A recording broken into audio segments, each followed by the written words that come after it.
Beberapa bulan yang lalu, Bosman sudah mengatakan bahwa perang melawan globalis ini masih panjang, masih lama dan memerlukan daya tahan atau endurance yang panjang. Menghemat tenaga, menghemat amunisi, dan cerdik merupakan langkah yang dibutuhkan. Bukan pinter loh ya, cerdik. Pinter itu bisa hafalan di sekolah, itu pinter. Mengikuti ilmu yang diberikan oleh guru, oleh dosen di kampus, itu pinter. Kita sekarang juga pejabatnya orang pinter semua. Saking pinternya cetak uang dibilang inflasi. Ngutang asing itu benar, bergantung dolar itu benar. Lalu kerjasama dengan negara komunis yang penuh tipu daya dibilang benar. Dan bergantung pada investasi asing itu benar. Dan genre berpikir begitu saat ini berkuasa mutlak mengatur negeri ini. Jadi yang di atas tinggal gampang, cuman bagi sembako sama kunjungan-kunjungan. Itu pinter pejabatnya namanya. Pinter minteri atasan, sama pinter bodohi rakyatnya. Sementara yang dimaksud cerdik di sini adalah street smart, orang yang memakan pengalaman hidup yang keras, makan jalanan, terantuk-antuk hidupnya, namun mantulnya lebih tinggi dari jatuhnya. Di atas orang cerdik ada lagi orang bejo atau orang beruntung. Nah, lebih enak lagi gabungan keduanya sebagai pemimpin. Sudah bejo,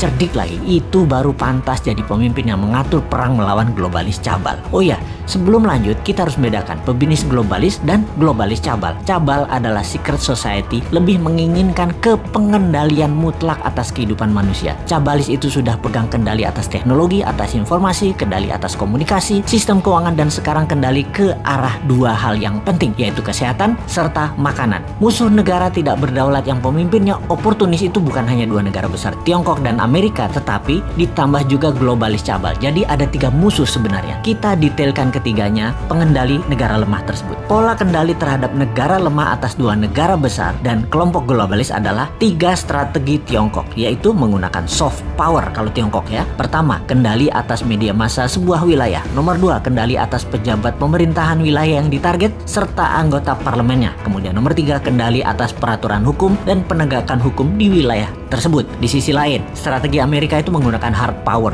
yaitu tekanan militer, terorisme, ideologi, humanitarian, menggunakan organisasi multilateral seperti IMF, PBB. Semua adalah tool Amerika untuk menyedot aset harta negara lemah. Strategi globalis cabal adalah pegang sosial media, informasi, dan big data. Mereka bukan mau menguasai wilayah hajat hidup seperti Tiongkok, ambil sumber daya alam, seperti Amerika kendalikan energi dan oil, serta dolar. Bukan. Globalis cabal kendalinya atas data, atas minat interest seseorang, mengubah tindakan perilaku, merubah society, merubah dunia dengan merekalah pemegang kendali hidup manusia, bukan hanya wilayah. Globalis cabal anti negara, anti nasionalisme, senang atau mendukung pemimpin otoriter yang bisa dikendalikan oleh mereka. Jadi saat ini perangnya ada tiga front, Tiongkok, Amerika, dan globalis cabal. Globalis saat ini pegang kendali atas big farmasi atau perusahaan obat-obatan besar serta kesehatan. Alat tes COVID, virus COVID, dan vaksin adalah satu paket globalis cabal yang punya. Sistemik sekali kerja mereka, didesain panjang sejak 15 tahun yang lalu. Detail, rinci, terarah, lengkap dengan perang medianya,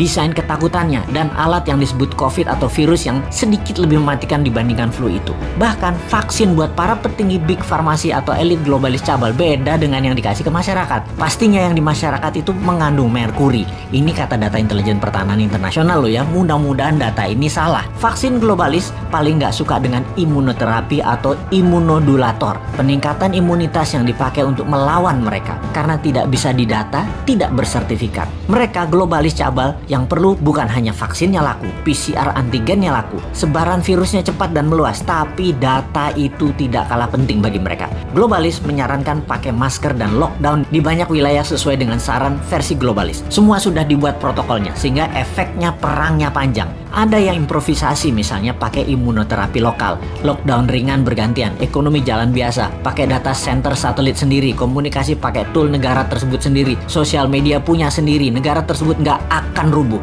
ekonomi jalan dan COVID musnah dalam sekejap. Anti saran globalis dan melawan mainstream pasti menang.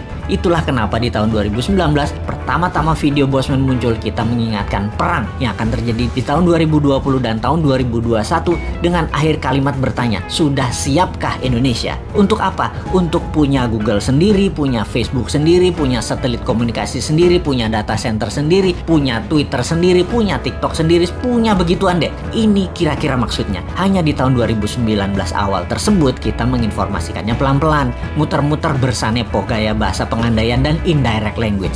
Ternyata nggak paham gaya bahasa beginian. Wes, Jawa Timurane bosman metu tak sikat pol saiki. Faktanya perang pandemi ini panjang, 2025 baru bersih. Dan bukan karena virus solusinya, tapi natural herd imunitas solusinya. Terpapar banyak dan sembuh pakai imunitas diri sendiri dibantu booster multivitamin dan mineral. Kemudian perang apa lagi yang akan terjadi? Yaitu perang cuaca atau climate war. Sudah sejak tahun lalu dimainkan. Dan kalau yang ini Rusia ikut bermain. Selain globalis cabal Tiongkok dan Amerika di belakangnya negara sekutu terutama G7. Mulai nyadar sekarang di mana-mana hujan juga banjir. Kata-kata puitisnya adalah bagai hujan di musim panas.